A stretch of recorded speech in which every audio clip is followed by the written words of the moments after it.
everybody, what's up? Welcome to episode 5 of Tutu on Happiness.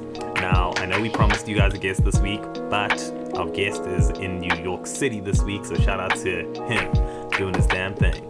Ricky, you want to say what's up to the people? What up, people? What up, people? Welcome to Tutu on Happiness. Thank you guys for joining us again at 5. How are you feeling? I'm feeling good, man. I'm feeling good. I can't wait to hear everything up until now. I feel like the production's been great. I've only listened to episode 1 just to give you guys some context. But before we get into today, I just wanted to, say something related to last week's pod. So it's something I was thinking about this morning, and it's like an analogy. So if you think of your life as a river with lots of twists and turns and different streams going to different places, ending up at different destinations. If you think about the water on the stream or the water in the river flowing, that is in this analogy, the flow of time. So now to navigate your way through this river, you need to be on a boat. So if you think of the activities that you choose in life as boats, and you think of your life as this river and the water flowing as time, the different boats that you get onto are going to different destinations. So the boats that you choose over a period of time will lead you to different places.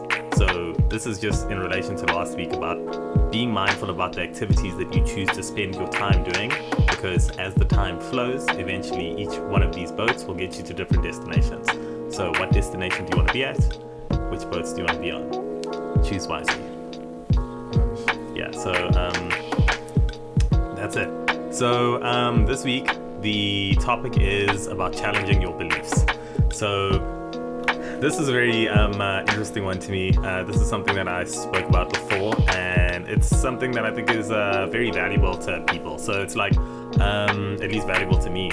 So I think the number one thing when it comes to belief systems, and beliefs aren't only about your religion. Beliefs can have they can be about the way you view things like capitalism, the way you view things like health, mental health, just events that are going on in the world, your philosophy about how to live your life. All of these things are related to your beliefs, because ultimately the things that you actually believe in are the things that you act through. So I find that the number one thing with people's beliefs is that people often feel like they need to come to consensus about the things that they believe in. So if there's something that you believe in strongly, a lot of the time people feel the need to get other people to share this belief, to know that they're correct. It's almost like this thing of okay, cool, if Ricky, if I believe in something, I'm yo, Ricky, this is the best diet, you should be vegan. I believe that veganism is the best way. In order to feel more concrete in my belief, I need to get Ricky on board with me to be a vegan as well. So I'm Ricky, you need to be a vegan. So it's validation. Yeah, well, it almost strengthens it in my mind in some way, to have this consensus. So I think the whole point of the consensus thing is be brave. Be brave in whatever it is that you believe in, because it's not your job to get people on the same train as you in life generally.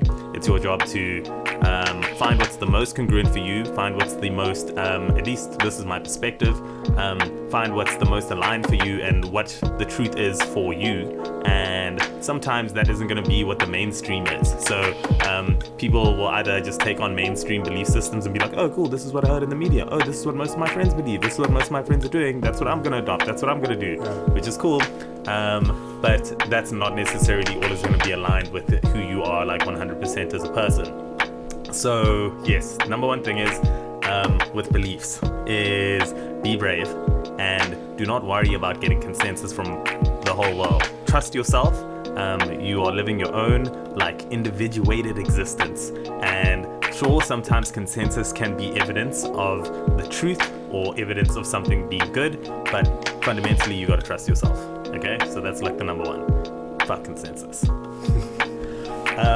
Okay, so something that's so interesting about beliefs as well is that like people's egos and senses of identity is very much tied into the things that they believe in. So this comes down to the second thing around belief, which is actually the main topic of this whole podcast, and that is this need to defend your beliefs.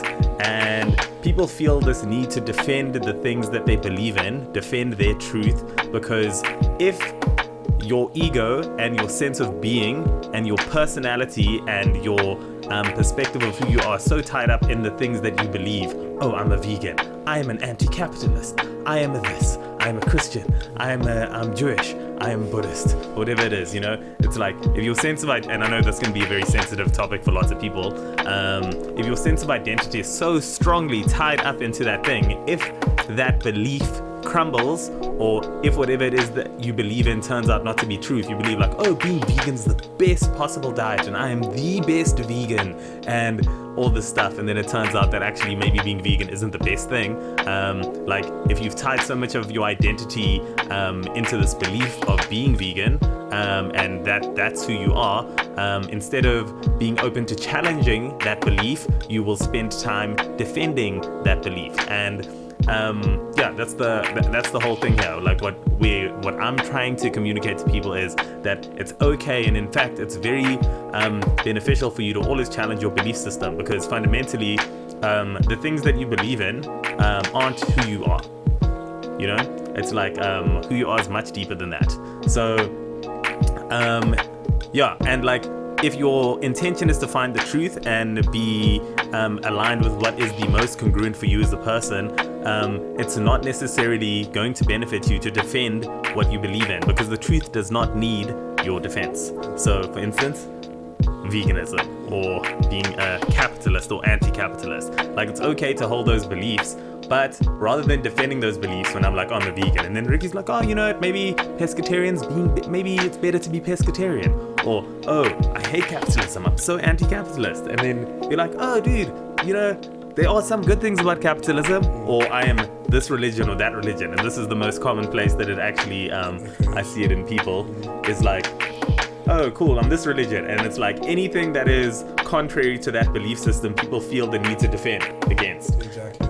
And it's like, well, if what you believe in is the actual objective truth, or like the thing that's the most congruent to you, why does this thing need to be defended? So I like to view beliefs as like this thing that's being held up on a pedestal, okay?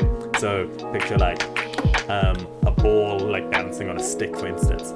Now, challenging your beliefs is almost like throwing different things at that ball to see if it loses its balance.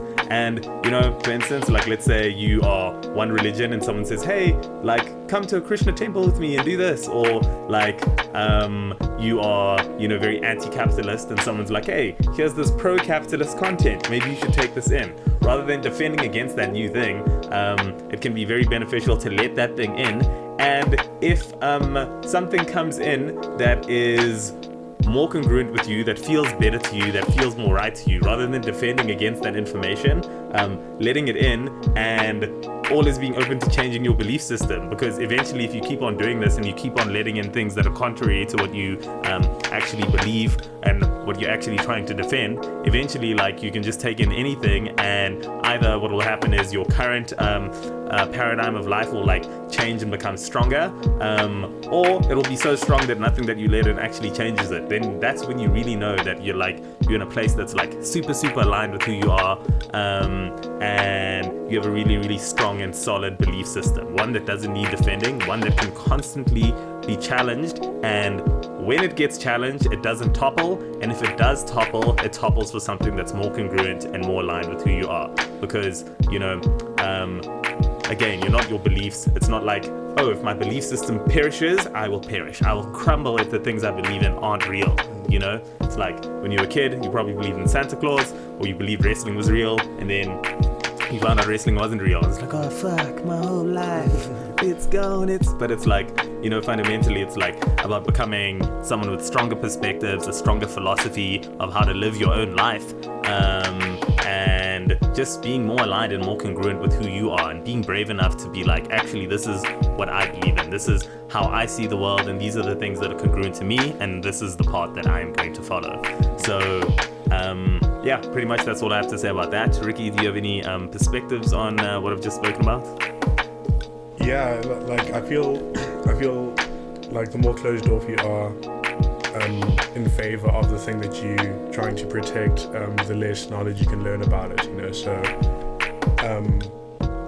you know, I used to be like that with a lot of things, whether it be, you know, when I was young and it was religion, or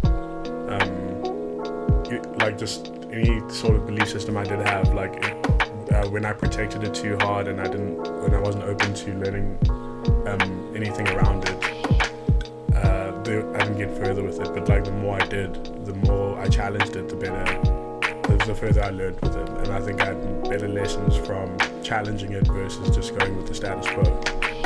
Yeah, and what people don't realize is that, like, by defending something, you're actually expending energy on limiting what you're exposed to. Whereas, like, if you stop defending and stop resisting and start allowing, that same energy can be used to, like, grow. And again, if you're, like, very attached to a belief system, like your whatever it is that you believe in might just become stronger. So, like, for instance, if you're a vegan and you, like, take in all this other information, you're like, oh, actually, I hear your perspective, I hear your perspective, I hear that perspective, I'm not defending against it.